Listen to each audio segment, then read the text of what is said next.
너희 중에 누구든지 지혜가 부족하거든 모든 사람에게 후히 주시고 꾸짖지 아니하시는 하나님께 구하라. 그리하면 주시리라. 아멘. 잠깐 우리 이충일 원사님 증조 할머니시죠. 그러니까 우리 큰따님 박은민 자매님의 아들 이영우 유다연 이 가정에 새 생명을 주셔서 이것으로 감사의 힘을 드립니다. 기도하겠습니다. 하나님, 박은민 자매님 이충길 권사님의 따님 가정에 귀한 손자가 태어났습니다. 하나님, 귀한 선물을 주신 하나님께 감사합니다. 이 가정에 하늘 문을 열어 축복하여 주시고 귀한 그 새 생명이 건강 가운데 잘 자라나 하나님의 은총을 힘입어서 복되게 하나님의 영광을 나타내는 귀한 삶을 살도록 복을 내려 주옵소서. 예수님의 이름으로 축복하며 기도 올려옵나이다. 아멘. 축하드립니다. 지금 우리가 마음이 착한 사람을 보면 참 귀합니다. 그리고 기쁘고 또 재주가 있는 사람을 보면 참 놀라고 또 귀하게 여겨지지요. 그와 동시에 우리가 삶에 있어서 참 지혜로운 사람을 만나면 우리가 그 지혜로운 사람을 귀하게 여기게 되고 가까이 하게 됩니다. 지혜가 참으로 복됩니다. 지혜의 힘이 놀랍습니다. 전도서에도 이러기를 지혜는 성공하기 위해 유익하니라 이런 말씀을 주었습니다. 그래서 우리가 지혜의 소중함을 어제도 살펴보았는데 오늘 그러면 어떻게 하면 지혜를 우리가 얻을 수 있을까? 이걸 잠깐 살펴보고자 합니다. 지혜를 얻기 위해서 가장 중요한 하나의 자세가 있다면 자기가 여전히 부족하고 여전히 미련하고 지혜롭지 못한 사람이구나라는 것을 철저히 자각할 때에 비로소 지혜롭게 되고 그런 자세가 곧 지혜를 계속 존속하게 하는 지혜로움을 존속하게 하는 그런 첫걸음이다 생각을 할 수 있습니다. 교만한 자는 배우려 들지 않는 사람입니다. 귀를 닫은 사람입니다. 그리고 자기가 똑똑한 것으로 생각하는 그런 사람이 바로 어리석은 사람이고 지혜롭지 못한 사람입니다. 고린도전서 3장 18절 이하에 이르기를 아무도 자신을 속이지 말라. 너희 중에 누구든지 이 세상에서 지혜 있는 줄로 생각하거든 어리석은 자가 되라. 그리하여야 지혜로운 자가 되리라. 이 세상 지혜는 하나님께 어리석은 것이니 기록된 바 하나님은 지혜 있는 자들을 하여금 자기 꾀에 빠지게 하느니라 하였고 또 주께서 지혜 있는 자들의 생각을 헛것으로 하신다 하셨느니라 그랬어요.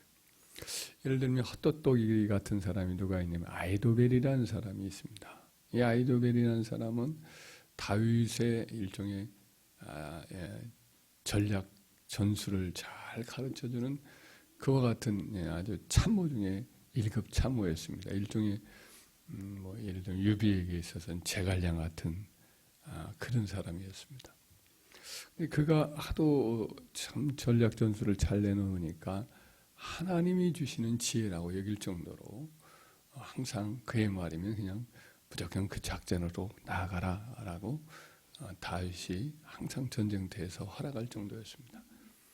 그런데 어떤 일인지 분명하지는 않습니다. 여러 이런저런 일을 추측할 수는 있습니다만은 확실한 것은 없는데 그가 이제 다윗의 아들 압살롬이 반란을 일으킬 때에 그가 반란군에 가담을 해요. 아주 그것이 압살롬에 있어서는 그야말로 양 어깨에 날개를 달아주는 셈이 되었고 다윗에게는 다윗과 그의 군사들에게는 치명적인 어떤 약점이 되는 그와 같은 것이었습니다. 그래서 그 아들을 피해서 예루살렘 성을 떠나서 요단강 쪽으로 피난사례를 갈 때 들려온 소문에 의하면 아이도벨이 압살롬 편에 있나이다. 이 말을 듣자 다윗이 당황합니다. 그리고는 하나님 앞에 즉시 기도하죠. 하나님, 아이도벨의 끈을, 지혜를 어리석게 하옵소서. 이렇게 기도를 해요. 즉시 기도를 해요. 그럴 정도로 아이도벨의 영향력이 컸던 거죠. 아니나 다를까 아이도벨은 발람군 압살롬 편에 가담을 하자 자기가 이제 왕을 또 세울 그런, 우리나라에서도 정치사에 보면 저 사람이 왕을 세우려고 한다. 이렇게 어떤 생각을 하는 그런 사람이 있잖아요. 뭐 어떤 정치 정당에 이분이 왕을 세우려고 한다. 예를 들면 이해찬 씨 같은 경우는 민주당의 그런 위치에 있는 그런 사람이었고, 예를 들면 옛날에 지금의 여당이겠지만 옛날에 김무성 씨인가? 이분이 이제 그런 자리에 있는 것으로 생각을 할 정도로 언론에 이렇게 회자를 하는 거지. 이분이 이제 그런 생각을 했나? 내가 이제 왕을 세워야겠다. 교만한 거죠. 하나님이 이미 약속을 주셔서 다윗과 그의 후손들에게 이와 같은 것을 주신다라고 말씀했고, 이스라엘의 왕은 하나님이 세우는 거잖아요. 자기가 이 왕을 세우기도 하고 패하기도 할 줄 알 정도로 교만해진 거죠. 그래서 압살롬 군대에 가담을 하고 나서는 압살롬 왕으로 세우려고 패륜적인 정책을 그가 펴죠. 아버지와 압살롬 간에 도저히 화해할 수 없는 그와 같은 일들을 자행을 해서 그 일을 먼저 시행을 해요. 그래서 반란군들로 하여금 더 이상 이제 다윗에게 돌아가지 못하도록 하는 이제 그런 일을 꾀를 내어서 그것을 시행을 먼저 하죠. 그런 다음에는 이제 어떻게 하면 다윗 군대를 패퇴시킬까 할 때 자기에게 만 한 3,000명 이 정도의 군대를 주시면 오늘 밤에 내가 요절을 내겠다고, 다른 사람을 볼 것도 없이 아주 신속하게 다윗만 죽이도록 그렇게 하겠노라고. 그 만약 전략을 시행했다고 한다면 다윗은 그날 밤에 죽었고 전쟁은 끝났을 거예요. 그런데 그때 이제 다윗이 하나님께 드렸던 기도가 응답이 되었기 때문에 그날 이제 후세라는 다윗의 친구가 압살롬 앞에서 더 이제 지연 전술을 펴는 거죠. 아주 능란한 말을 통해 가지고 압살롬의 마음을 현혹시켜서 결국은 후세의 말을 받아들이게 만들어요. 모든 것이 끝났구나 싶으니까 이 길롯 사람 아히도벨은 정리를 하고 고향으로 내려가서 거기서 이제 자살로서 끝을 맺지요. 예, 자기 꾀를 통해서 모든 것을 다 이룰 수 있다는 교만함. 이것이 결국은 아히도벨의 스스로 인생을 자기 무덤을 파는 그와 같은 일이 되고 말죠. 하나님 앞에서 인간의 자기 지혜를 믿는 사람은 스스로 어리석음을 드러내는 거죠. 그러니까 우리가 겸손한 자, 자기가 부족한 것을 알고 늘 하나님을 의지하고 다른 사람의 의견에 귀를 기울이고 나보다 다른 사람이 더 낫다 이렇게 생각하는 이런 사람이 곧 한평생 지혜로워지고 또 구체적인 일마다 더 좋은 지혜를 통찰력을 얻게 되는 은혜가 있는 줄 믿습니다. 두 번째는 이제 지혜로운 사람을 가까이 하는 거예요. 그리고 어리석은 사람, 이런 사람을 멀리하는 거예요. 잠언 13장 20절에 보면 지혜로운 자와 동행하면 지혜를 얻고 미련한 자와 사귀면 해를 받느니라. 사람은 이제 친구를 통해서 이렇게 점점 그의 모습을 본받아가는 거죠. 지혜로운 사람, 명철한 사람, 덕 있는 사람, 또 이제 신중한 사람, 이런 사람을 사귀게 되면 점점 어느 틈엔가 비슷해지게 되죠. 뭔가 좀 더 아름다워지고 더 성숙해지고 더 인생을 더 의미 있게 살려고 하고, 마치 거울에 비치면, 물에 비치면 얼굴이 비치듯이 친구가 친구의 얼굴을 빛나게 하고 철이 철을 날카롭게 하는 것처럼 이와 같이 점점 그 사람을 닮아가고 지혜로운 사람과 동행하게 되면 지혜로운 결정을 하게 되고 그렇죠. 근데 미련하고 방탕하고 교만하고 분노를 막 일으키고 인생을 막 의미 없이 허비한 사람과 만나면 어느 틈인가 또 그렇게 되는 거죠. 잠언서 22장 24절 25절 말씀에 보면 노를 품는 자와 사귀지 말며 울분한 자와 동행하지 말지니 그의 행위를 본받아 네 영혼을 올무에 빠뜨릴까 두려움이라. 고린도전서 15장 33절에 속지 말라. 악한 동무들은 선한 행실을 더럽히나니. 이런 말씀들을 보면 하여튼 금묵자학이라는 말도 동양에도 있잖아요. 그러니까 우리가 친구를 잘 사귀는 게 필요합니다. 잘 분별해서 사귀어야 되는 거죠.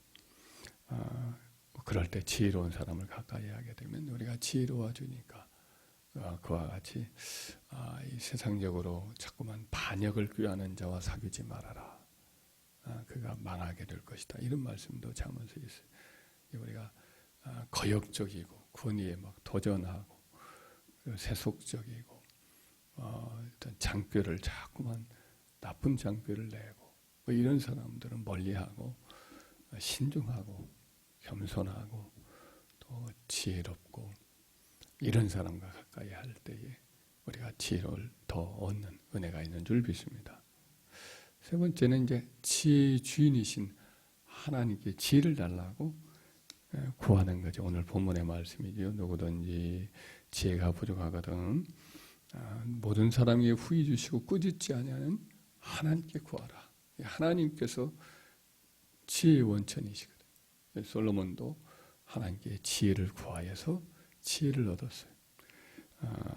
요셉도 그가 이제 추천을 받아가지고 가서 애국왕 바로 앞에 있을 때에 애국왕 바로가 그의 모습을 보더니 이와 같이 신의 영들로 충만하고 지혜로운 사람을 어디서 구하겠느냐 하면서 이제 자기 바로 밑에 요셉을 세워서 그로 하여금 통치를 하게 하는 거죠. 그 애국왕 바로가 참 지혜로운 사람입니다. 지혜로운 사람을 존귀하게 여기고 자기는 뭐 도장만 국세만 금홀만 자기가 가지고 있을 뿐이지 모든 사람은 다 요셉에게 다 복종하고 그의 하는 말을 다 따르라. 이 지혜로운 사람의 소중함을 알아주고 전권을 내준 이 애국왕 바로가 참 지혜롭고 똑똑한 사람이죠. 바로 요셉이 성령으로 충만하여서 하나님의 영으로 충만해서 지혜로운 사람인 것을 이렇게 알아봤던 거죠. 다니엘과 세 친구도 역시 똑같은 말을 성경에 하고 있거든요. 그래서 하나님께 구하면 하나님께서 이제 그런 사람에게 지혜의 영을 성령을 부어 주심으로 점점 이 사람이 지혜로워지는 은혜가 있습니다. 그래서 우리가 기도를 많이 하고 성령 충만함을 하나님께 간구하면 성령께서 함께 하셔서 우리로 하여금 밝히 지혜를 주셔서 어떤 위기 때나 선택의 기로에서 바른 길을, 바른 선택을 하게 하실 줄 믿습니다. 기도를 많이 해야죠. 지혜를 달라고 하면 주시는 분이시니까. 우리 솔로몬처럼 무엇보다도 재물보다도 뭐 세상의 어떤 명예보다도 지혜를 구하는 저와 여러분 되기를 바랍니다. 한 가지만 더 한다면 하나님 말씀을 늘 가까이 하면 지혜로워집니다.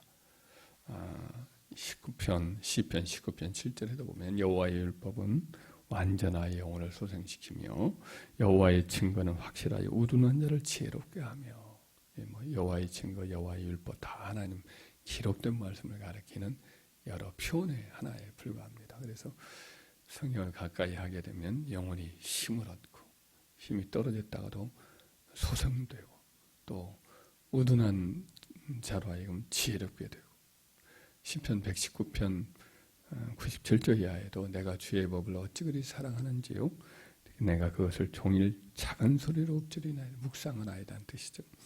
주의 계명들이 항상 나와 함께함으로 그것들이 나를 원수보다 지혜롭게 하나이다. 내가 주의 증거들을 읊조림으로 늘 묵상함으로 나의 명철함이 나의 모든 스승보다 나으며 주의 법도들을 지킴으로 나의 명철함이 노인보다 나으니다라고 기록을 하고 있습니다. 성경을 가까이 한 사람은 정말 지혜로워지는 것 같아요. 내가 우리 필리핀에 갔을 때 여자 선교사님이 있었어요. 순복음교회에서 나온. 이분이 김치를 담아주고 주일날에 와서 초대를 해줘서 먹었던 기억이 있습니다. 거기서는 뭐 김치가 상당히 비싸고 귀해요. 주일날 거기 출석하면 늘 맛있게 점심도 해주고 그래서 가서 몇 번을 가서 한 2번은 가서 맛있게 먹었던 기억이 납니다. 근데 그분이 아들이 있었는데 아들이 이제 필리핀에 와서 처음 이제 선교 생활을 하고 있었는데 학교에서도 뭐 잘 하지도 못하고 공부도 뒤처지고 그랬대요. 그래서 걱정이었는데 이 아들이 어느 날 보통 NIV라고 하는 영어 성경이 있는데 그걸 그렇게 읽더래요. 그걸 읽는데 어느 틈인가 똑똑해져서 그 학급에서 1, 2등을 다투고 다 학생들이 그 아들에게 와가지고 공부를 배우고 그런 변화가 있더라. 이런 간증이 기억이 납니다.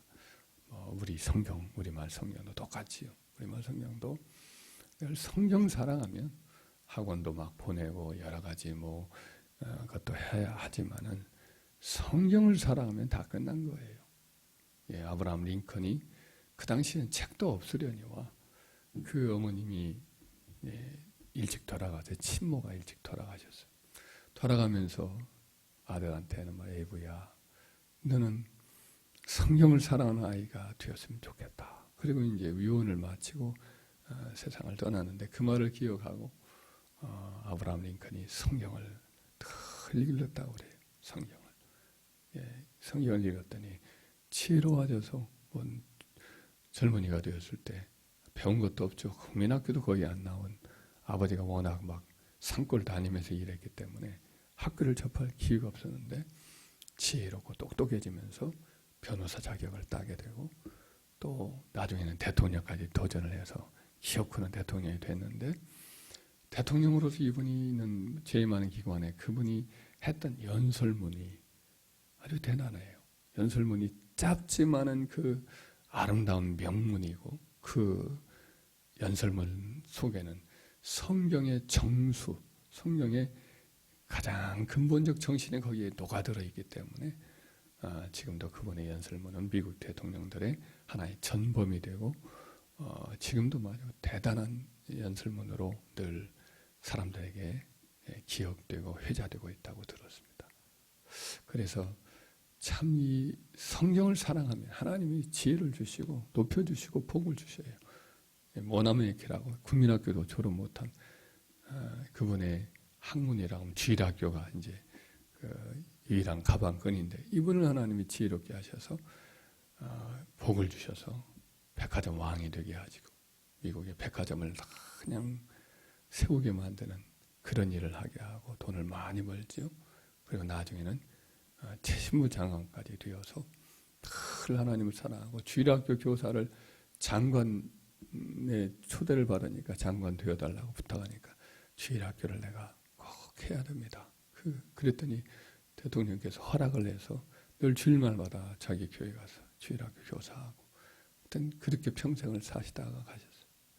성경이 만든 사람이다. 그 사람에 대해서 평가할 때 그렇게 평가를 하지. 성경을 사랑하면 지혜로워지고 복을 주십니다. 하여튼 우리가 기도 많이 하고 성경 사랑하고 또 하나님께 기도 많이 하고 좋은 친구, 지혜로운 친구 사귀고 또 지혜가 자기가 부족함을 알고 늘 겸손히 늘 평생 배우려고 힘쓸 때에 우리가 지혜로워지는 은혜가 있을 줄 믿습니다.